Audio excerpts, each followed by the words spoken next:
wabarakatuh. Selamat datang Pak Sari. Tumben malam nih Pak Sari. Uh, saya kong udah nggak ada lagi ya. Pulang. Iya, padahal menarik juga apa yang tadi dia sampaikan. Beliau sebagai orang yang tertua dia itu memahami gerak langkah umat itu mau dibawa kemana gitu, kira-kira seperti itu. Tapi setidaknya tadi kan sudah dijawab ya, maksudnya oleh Ketua GP Ansor tadi ya, itu tidak perlu demonstrasi. Dia tergantung siapa yang ngajak. Iya. GP Ansor untuk demonstrasi bisa apa enggak, itu tantangan sendiri buat siapa. Tapi itu apa namanya, memang udah pakem seperti itu. Berbicara tentang umat, tadi saya sebelumnya bertanya, saya pikir tadi umat si Rohim salah tulis gitu. Apa? Oh, umat berarti menjadi umat. Setidak-tidaknya tadi Gus Sapi juga sudah menjelaskan tentang akar katanya, dan juga saya baru aja selesai membaca sebuah buku, baru aja terbitin bulan Desember kemarin gitu ya, terkait dengan Umi tadi gitu ya, dan ini ternyata mampu untuk melakukan persambungan terhadap pemahaman-pemahaman saya sebelumnya. Buku tersebut adalah buku 200 tahun peringatan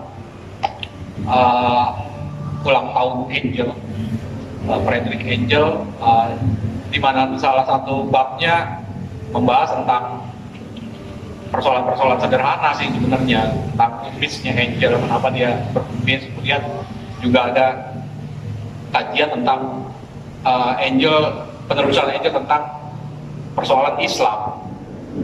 Dan akhirnya saya menemukan bahwa persoalan bumi tadi itu memang pernah di suatu masa gitu ya, dalam era keislaman gitu ya, jauh sebelum keislaman itu, terutama apa yang berlangsung di negeri-negeri Arab Selatan ketika Islam belum hadir.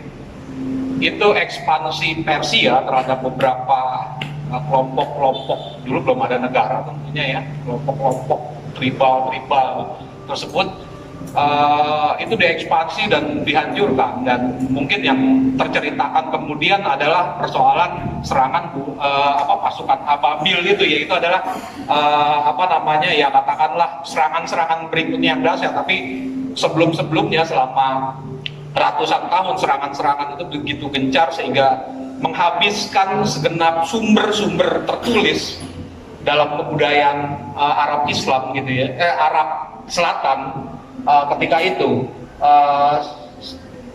Umi itu sendiri kalau memang tadi ibu ya, sebenarnya kan tidak jauh dengan persoalan mother tongue, bahasa ibu, mother tongue. Ya sampean sebagai orang Jawa tentunya ibu kesampean dari kecil di dalam ayunan mengajarkan di ayun-ayunnya ya pakai bahasa Jawa gitu, itu mother tongue. Nah mungkin Umi dalam konteks yang seperti itu ya, bahasa ibu gitu loh, bahasa ibu Arab Selatan yang seperti itu, sumber-sumber tertulisnya hilang. Dan itulah mengapa pada saat yang bersamaan Umi juga diartikan sebagai ketidakmampuan sang Nabi, sebagai tidak mampu untuk baca tulis. Nabi Muhammad adalah seorang ummi karena fakta sejarahnya, dan saya menemukannya dari seorang ateis,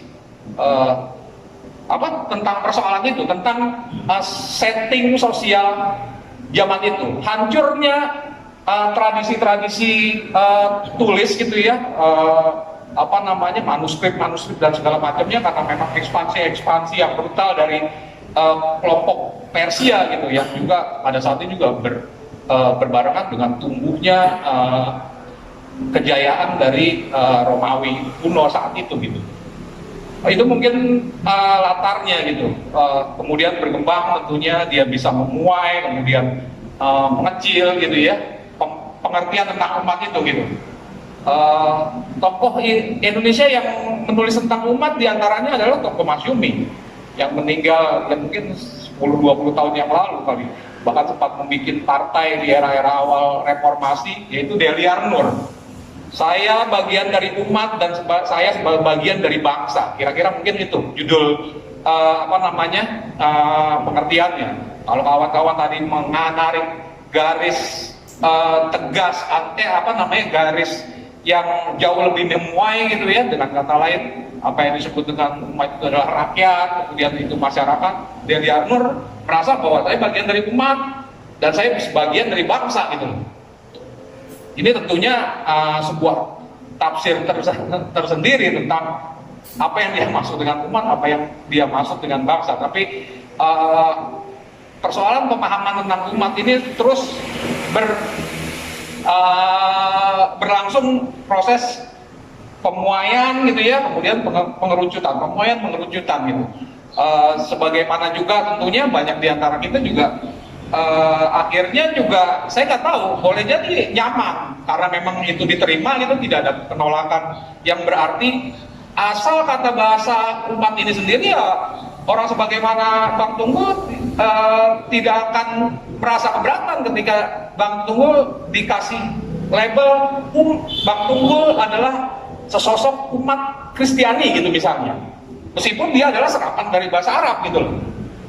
Begitu juga orang Konghucu umat Konghucu gitu loh. Tentunya sebuah percampuran antara tradisi Arab dan tradisi Konfusionisme bercampur di situ, tapi nggak keberatan gitu loh. Sehingga pada akhirnya serapan kata itu memang akhirnya dimiliki oleh banyak kelompok dan merasa tidak ada penolakan yang berarti, dan pada akhirnya dia adalah milik dari bangsa. Tinggal dia mau ditempel pada umat yang mana, mau pada umat Hindu kah gitu ya, mau pada umat Buddha kah, ya umat gitu loh. Sehingga eksklusivisme umat itu hanya milik umat Islam sekarang kan udah mulai mencair gitu loh. Maksudnya itu udah katanya kata itu udah milik siapa aja. Semua umat beragama di Indonesia akhirnya mengambil kata itu sendiri sebagai sebuah kata serapan yang akhirnya menasional gitu. Kata serapan yang menasional dan diterima secara luas gitu. Tadi banyak yang menarik, terutama provokasi Munawar itu terkait dengan ini wacana lama diskusin lagi, ya kan? Itu yang selalu saya ingatkan sama kawan-kawan gitu loh. Bahwa persoalannya adalah persoalan bahwa kita berangkat dari metode yang seperti apa dalam melihat persoalan kekinian gitu ya, menggunakan perangkat-perangkat teori apa yang akan digunakan gitu ya, kemudian tujuan-tujuan yang ideal yang mau dicapai apa gitu loh. Itu kan yang saya pernah sempat mungkin Rohim catatnya gitu loh, terkait dengan biarin aja ntar juga karena memangnya itu ya bukanlah sebuah kelompok yang berbahaya gitu loh. Mengancam. Iya, bukan mengancam ya, karena memang nggak ada. Si Bang No maunya begini, si Kahar mau gini, Bang Munawar maunya seperti ini. Ya akhirnya ini adalah sebuah ajang. Hikmahnya gitu, ini adalah sebuah ajang setidak-tidaknya latihan berbicara, latihan untuk melakukan penambal sulaman hal-hal yang boleh jadi pasal-pasal kita terhadap persoalan utuh yang mau kita miliki gitu ya, itu tidaklah lengkap gitu loh, sehingga pasal-pasalnya boleh jadi diambil dari yang seperti ini. Tidak-tidaknya mungkin yang membesarkan hati yang seperti itu, pasal-pasalnya aja dulu belajar melakukan sebuah dan membiasakan diri melakukan sebuah pasal-pasal kondisi kekinian gitu loh, persoalan kondisi kekinian kita belajar pasal KPU. Itu yang jadi masalah gitu loh, bagi problem-problem kita.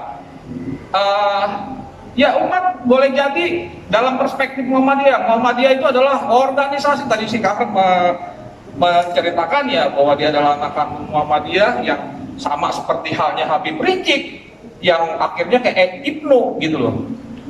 Ke Ibnu, tapi yang saya tahu orang-orang semacam Jalaluddin Rahmat, saya adalah putra kandung Muhammadiyah, saya kecil dan besar dalam tradisi Muhammadiyah, tapi setelah saya dewasa saya adalah Syiah. Dia bicara seperti itu gitu. Muhammadiyah adalah sebuah organisasi yang nanti kita perbandingkan dengan apa yang tadi disampaikan oleh Ketua Ansor Jakarta Utara gitu loh. Muhammadiyah itu memiliki aset 21 juta meter persegi wakaf. 21 juta meter persegi itu sama dengan 30 luas Singapura. Dan cuma 10% aja dari yang sekarang lagi rame, dari luas hutan di Indonesia yang gundul sepanjang Orde Baru dari tahun 70-an gitu ya. Kemudian terus berlanjut ekspansinya itu sampai sekarang gitu ya. Yang sekarang sudah memakan 24 juta hektar itu, bukan meter lagi tapi hektar, 24 juta hektar lahan gitu loh. Nah, dengan aset 21 juta meter persegi gitu ya, yang seluas 30 luas Pulau Singapura gitu ya, itu adalah aset Muhammadiyah. Itu baru wakafnya gitu loh. Wakafnya memang Muhammadiyah nggak tahu, kita konfirmasi aja perbandingannya gitu sama NU.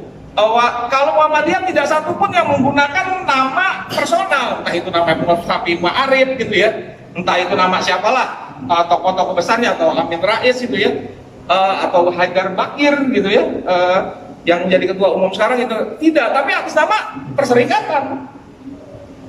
Itu hanya tanah, tapi di atas tanah itu ada ratusan sekolah, ada ribuan SD, SMP, pesantren gitu ya, ada di situ. Kemudian ada Baitul Mal, sehingga orang banyak yang mengatakan bahwasanya Muhammadiyah adalah organisasi keagamaan berbasis Islam terkaya di dunia gitu.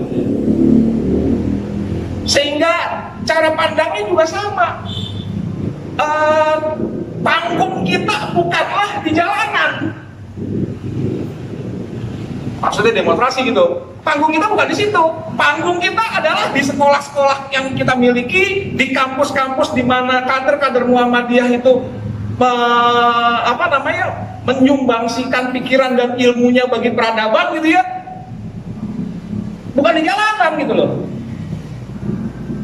Sejauh mana kemampuan? Tapi tidak mengharapkan orang Dia tapi nggak mengharapkan, tapi bahwa bisa di mana saja gitu. iya, bahwa ada cara pandang yang seperti itu. Panggung kita bukan itu, panggung kita jauh lebih luas dan ya boleh jadi ya, saya nggak tahu apakah dinyatakan eksplisit gitu apa tidak, jauh lebih beradab. Sehingga persoalan-persoalan yang tadi saya sebutkan bahwasannya sekarang yang lagi rame banjir Kalimantan Selatan di kampung saya, yang memang saya selama tinggal di sana juga nggak pernah banjir gitu ya, nggak pernah banjir sama sekali, sekarang banjir gitu. Dan ternyata dari potret udara itu cuma menyisakan cuma sepertiganya aja yang adanya sebuah hutan, tutupan hutan gitu ya. Yang nggak jadi problem, paling bikin kajian. Pemerintah tolong dong, tanam sejuta hektar. Ya akhirnya jadi programatik yang semacam itu gitu. Ya program, kalau yang kayak gitu kan tergantung uangnya ada apa enggak. Kalau nggak ada uangnya, nggak males nanamin sejuta hektar gitu loh, misalnya seperti itu. Atau ya kita mau membangun apa yang disebut dengan food estate. Kita hijaukan kembali dengan food estate. Tapi food estate itu juga sesungguhnya hal yang problematik gitu loh. Dia tetap aja dia mengganti sebuah hutan-hutan yang di depan itu dalam konteks mengalihfungsikan yang menjadi sebuah lahan-lahan yang untuk pemenuhan pasokan-pasokan makanan gitu ya, pasokan-pasokan pangan buat orang-orang Indonesia. Tapi ini juga problematik karena memang yang menangani juga pada akhirnya bukan petani, tapi perusahaan-perusahaan raksasa gitu loh. Apakah menjadi konsep dari organisasi-organisasi yang kaya tadi itu dan organisasi besar gitu? Tentu saja tidak gitu.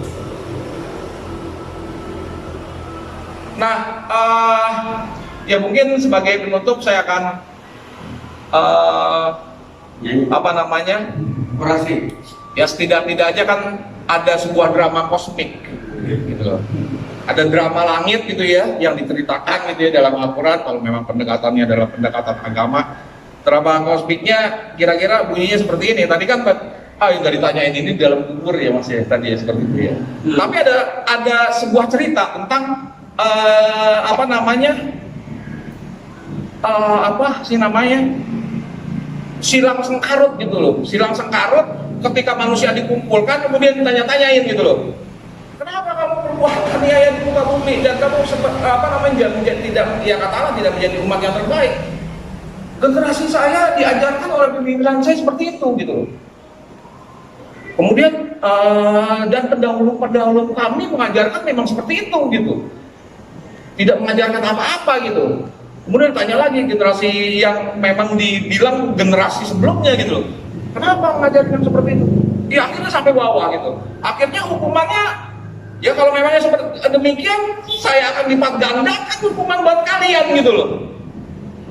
Saya lupa surat apa gitu ya, nanti saya periksa kembali gitu ya. Tapi ini jelasnya ini adalah sebuah kisruh dalam drama langit gitu loh. Drama langit pasti orang nggak ada gitu, gambarannya seperti itu gitu loh. Kisruh yang terjadi orang saling salah-salahan gitu, bukan salah saya diajarkan begitu oleh generasi sebelumnya. Saya diajarkan generasi sebelumnya seperti itu gitu loh. Apakah nanti generasi-generasi yang ada sekarang yang menganggap bahwa kemajuan ini terhenti begini gitu ya, kemapanan ini memang harus dijaga gitu ya dan dimuliakan gitu ya, kemapanan ini gitu ya dimuliakan semulia-mulianya gitu ya, bukan lagi melakukan sebuah penembusan yang jauh berarti bagi kemajuan umat manusia ke depan gitu ya. Apakah yang melakukan pemulihan ini nanti pada akhirnya akan terkena sebagaimana cerita dalam drama kosmik tadi gitu. Mungkin itu yang bisa saya sampaikan. Wabillahi taufiq wal hidayah. Wassalamualaikum warahmatullahi wabarakatuh.